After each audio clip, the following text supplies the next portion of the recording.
ꯃꯁꯣꯔꯤꯒ ꯊꯣꯡꯕ ꯃꯆꯨꯒ ꯌꯥꯎꯗꯕꯤꯗꯅꯤ ꯊꯣꯡꯉꯤꯁꯦ ꯈꯔ ꯂꯧꯖꯔꯦ ꯃꯌꯥꯝ ꯅꯨꯡꯉꯥꯏꯕ꯭ꯔꯥ ꯅꯨꯡꯉꯥꯏꯇꯕ꯭ꯔꯗꯤ ꯈꯪꯗꯦ ꯁꯣꯝꯗꯁꯨ ꯐꯦꯟ ꯊꯥꯖꯤꯜꯂꯦ ꯁꯤꯅ ꯑꯩꯒꯤ ꯖꯦꯟꯗꯦꯝ ꯏꯔꯣꯟꯕꯗꯣ ꯁꯤꯅ ꯄꯥꯄꯔ ꯂꯩꯔꯦ ꯁꯤꯅ ꯑꯥꯂꯨ ꯉꯧꯕ ꯕꯗꯥꯝꯒ ꯃꯌꯥꯝ ꯍꯧꯔꯒꯦ ꯎꯕ ꯎꯗꯕꯗꯤ ꯈꯪꯗ꯭ꯔꯦ ꯃꯌꯥꯝ ꯂꯥꯞꯇꯛꯅꯅꯤ ꯑꯩꯅ ꯇꯧꯔꯤꯁꯦ ꯅꯛꯁꯜꯂ ꯇꯧꯕꯁꯦ ꯇꯧꯗ꯭ꯔꯕ ꯂꯥꯞꯇꯛꯅ ꯃꯌꯥꯝ ꯍꯧꯔꯒꯦ ꯍꯦ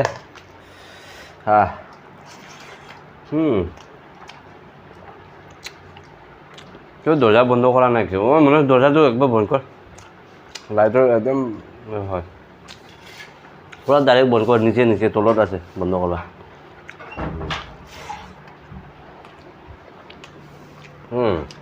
이건 왜 하기 하고 ꯃꯌꯥꯝ ꯑꯩꯅ ꯊꯜꯂꯤꯁꯦ ꯎꯕ꯭ꯔꯥ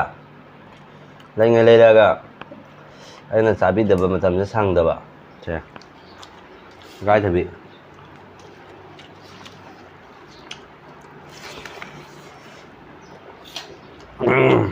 알아?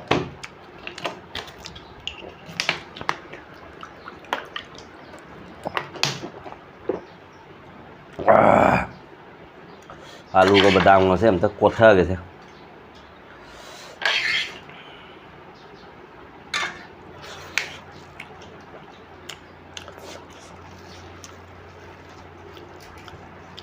好啊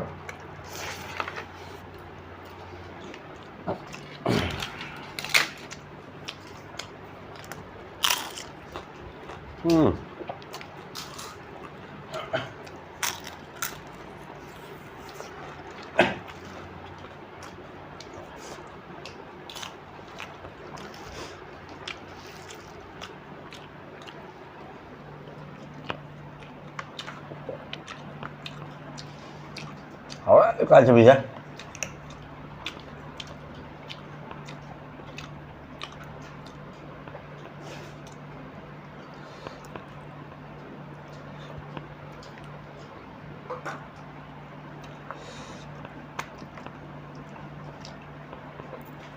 야돼 돼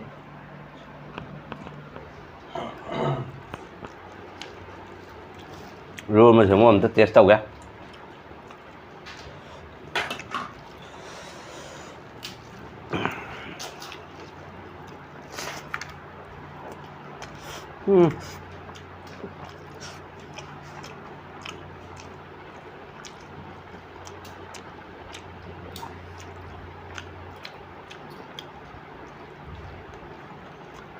mày buồn nâu đây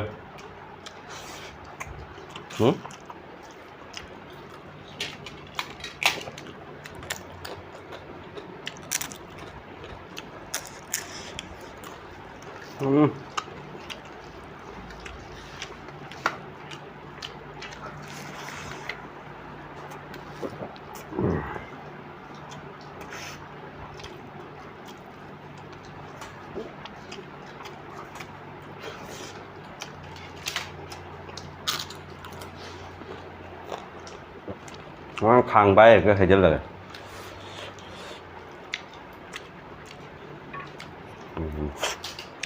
chân người cho cô chi tên này đó hậu đâu ra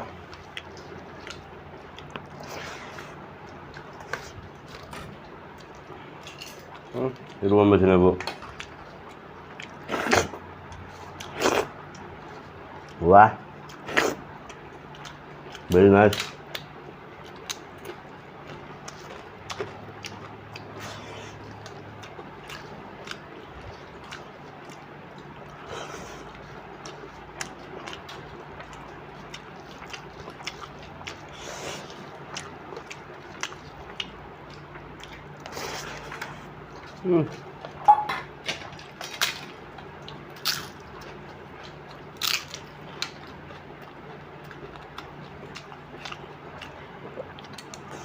Đấy.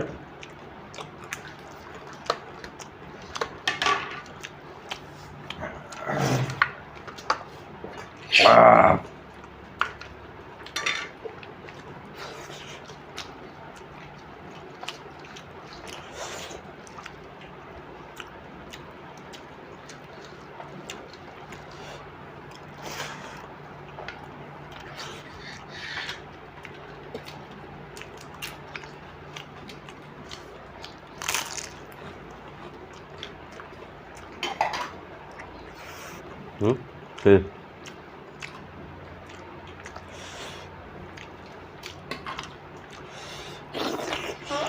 เฮ้ยมันยังไม่ชิดเลยอ่ะ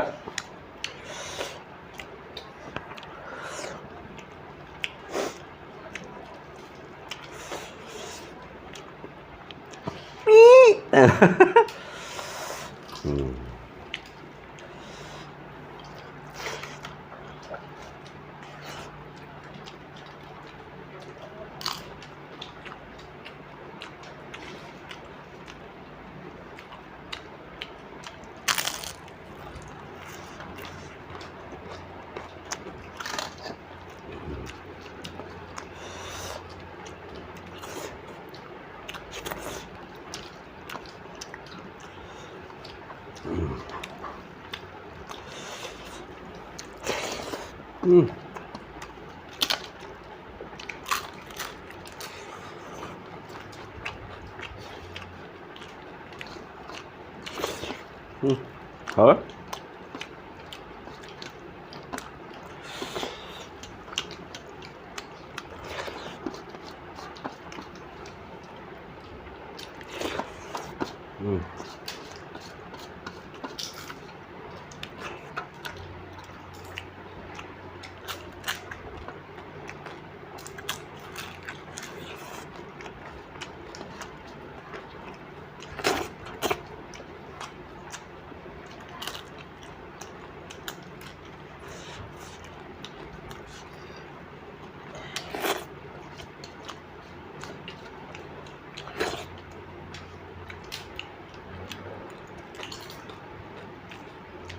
ừ.